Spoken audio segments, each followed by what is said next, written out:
El nuevo novio de mi mamá resultó ser el mismo tipo que me acosó en la universidad y ahora es mi padrastro. Al principio pensé que era una coincidencia, hasta que descubrí su fijación enfermiza, fotos escondidas, cámaras espía y algo peor. Cuando pedí ayuda, nadie me creyó. Ahora estoy atrapada en una pesadilla de la que no sé cómo salir. Me llamo Ana, tengo 29 años y jamás imaginé tener que contar algo tan personal. Todo empezó hace más de 10 años, en la uni. Yo estudiaba literatura y, aunque vivía metida en mis libros y ensayos, no podía ignorar la presencia de Daniel, un estudiante de economía con una mirada intensa y una sonrisa medio siniestra. Desde el primer día, Daniel mostró un interés que iba mucho más allá de lo normal, se me acercaba en la biblioteca, hacía comentarios raros sobre lo que escribía y lanzaba insinuaciones que, en ese momento, me incomodaban muchísimo. Yo, tímida y concentrada en mis estudios, preferí no darle importancia, pensando que eran cosas de un chavo medio clavado. Pero en cada mirada disimulada y en cada comentario aparentemente inofensivo se escondía algo perturbador, una obsesión que yo no alcanzaba a entender en ese entonces. Nunca imaginé que ese mismo Daniel se convertiría en el protagonista de mi peor pesadilla. Después de graduarme, la vida dio un giro inesperado. Por la muerte de mi papá, vivir con mi mamá se volvió la norma. En medio de la soledad y el duelo, ella encontró consuelo en la compañía de Daniel. Al principio, su relación parecía traerle felicidad a la casa, mi mamá volvió a sonreír y el ambiente se llenó de una calidez aparente. Pero pronto algo en mí empezó a inquietarse. Comencé a notar comportamientos extraños cada vez que Daniel estaba cerca. A veces, al pasar por el pasillo, juraría ver una mini cámara escondida, o sentía que sus ojos me seguían con una intensidad inhumana. Pensé que era mi imaginación, un eco de esa inquietud que ya había sentido en la universidad. Pero la realidad era mucho más oscura. Una tarde, mientras me preparaba para salir, fui al baño. Al encender la luz, algo brilló en un rincón del techo, un lente diminuto oculto en la penumbra. Se me detuvo el corazón. Entendí que me estaban vigilando. Esa revelación me dejó con un nudo en el estómago y una sensación de vulnerabilidad que nunca había sentido. Con los días, Daniel intensificó sus conductas. Descubrí con horror que no solo había instalado esa cámara en el baño, también estaba tomando fotos mías sin mi consentimiento, capturadas en momentos de total vulnerabilidad.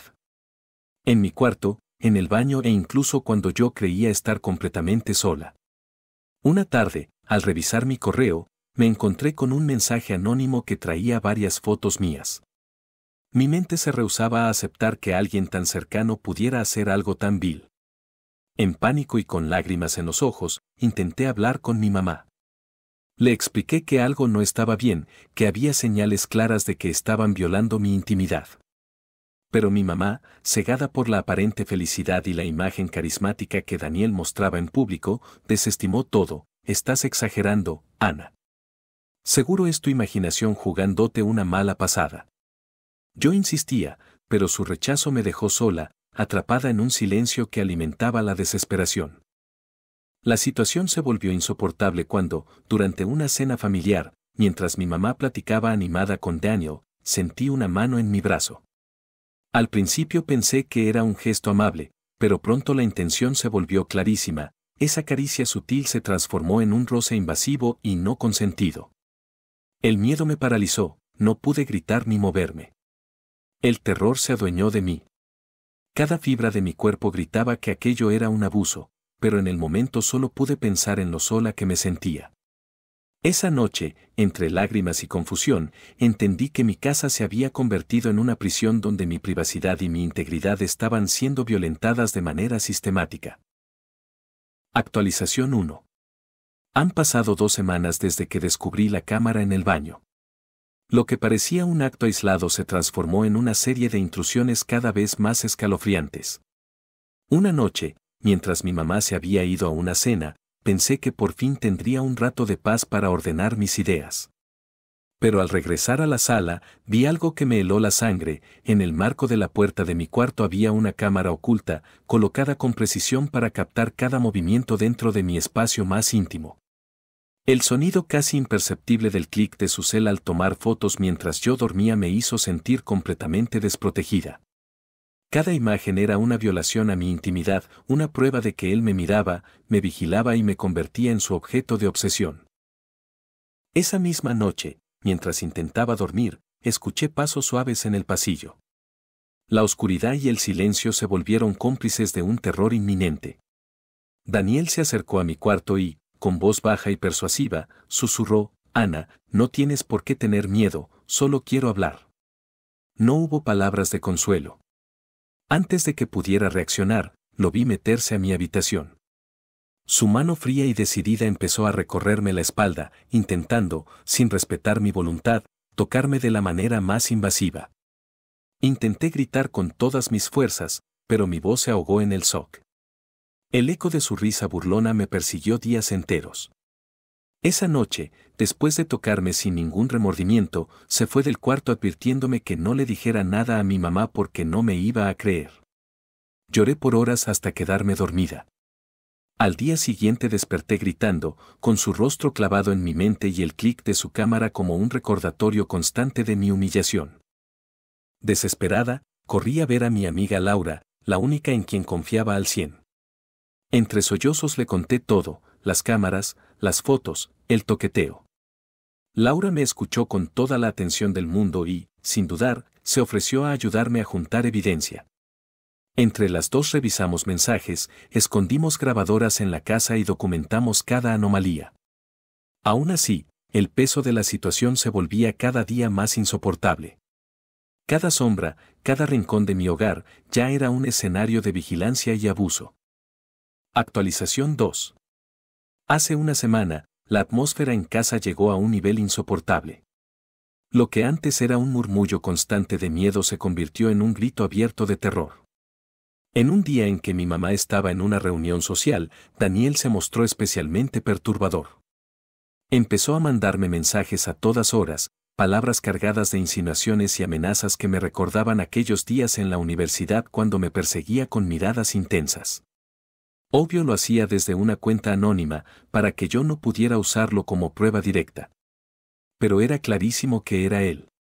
Sus mensajes, que al principio parecían coqueteos, se convirtieron en advertencias oscuras. Insinuaba que sabía cada detalle de mi vida y que no había nada que yo pudiera hacer para detenerlo.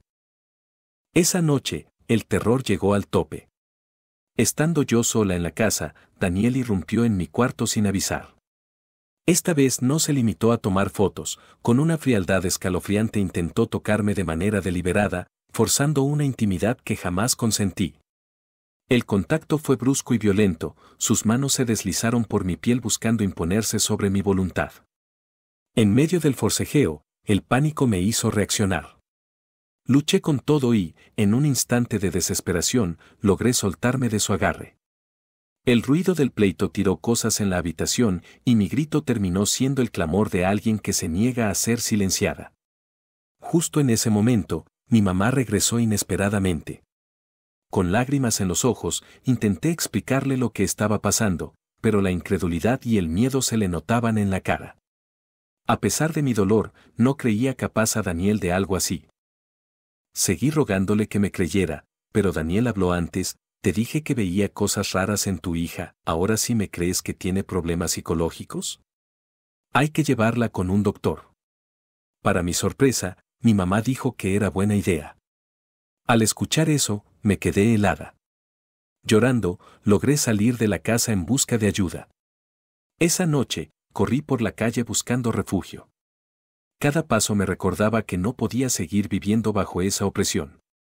La imagen de mi propia vulnerabilidad se mezclaba con la sensación de haber sido violentada en lo más profundo de mi ser. En un acto de desesperación, toqué la puerta de un vecino, quien al verme como estaba llamó a la policía de inmediato. Mientras esperábamos, cada segundo se hacía eterno y la noche fría parecía llenarse con el eco de mis gritos y el susurro de una verdad que nadie quería aceptar. Actualización 3 y final. Han pasado varios meses desde aquella noche que marcó el inicio de mi renacer, un tiempo en el que el miedo fue cediendo, poco a poco, a la esperanza y a la justicia. La policía, tras recibir la denuncia y la evidencia que Laura y yo juntamos meticulosamente, actuó con rapidez. Durante el juicio salieron a la luz pruebas irrefutables, cientos de fotos tomadas sin mi consentimiento, mensajes amenazantes, grabaciones del forcejeo e incluso testimonios de compañeros de la uni que recordaban la obsesión de Daniel por mí años atrás.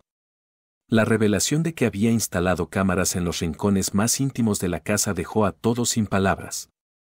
Daniel fue arrestado y condenado a 28 años de prisión por acoso, abuso y violación a la privacidad. La sentencia, aunque no borra lo vivido, fue un paso decisivo hacia la justicia. Mi mamá, al enfrentarse a la verdad, cayó en un profundo remordimiento.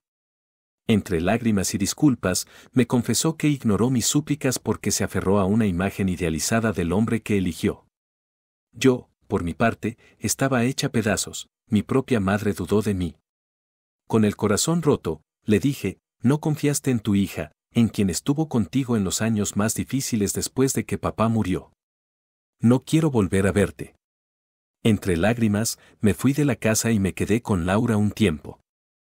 Hace 2 semanas llegó una noticia que me cambió la vida y me hizo arrepentirme de mis palabras al instante. Vecinos de mi mamá avisaron a la policía por ruidos extraños que salían de su casa, seguidos de un golpe fuerte contra el piso. Al entrar, la encontraron tirada en el baño junto a una caja de pastillas. Ella había intentado quitarse la vida. Cuando me contaron, entré en pánico y empecé a llorar. Mi amiga me preguntaba qué pasaba, pero yo no podía articular nada. Solo pregunté a qué hospital la llevaban y pedí un taxi para verla lo más rápido posible. En el camino, lloré sin parar y pensé en lo dura que fui con ella. Cuando mi papá falleció y yo tenía apenas 10 años, mi mamá hizo todo lo posible para que yo estuviera bien, sacrificándose para que no me faltara nada. Sí, todo lo que pasó me lastimó, pero también tenía que entender que ella estaba rota, cargando con su propio dolor. Al estar con alguien que la hizo sentir cosas parecidas a las peores etapas con mi papá, se desconectó de la realidad y dejó de pensar con claridad. Hoy estoy aquí, junto a mi mamá en el hospital. Ya está mejor que antes. Pude pedirle perdón por todo y ella me perdonó, jurándome que nunca más volvería a desconfiar de mí. Toda esta experiencia, tan aterradora, me dejó muchas lecciones. La más importante, no apartarme de mi madre nunca jamás.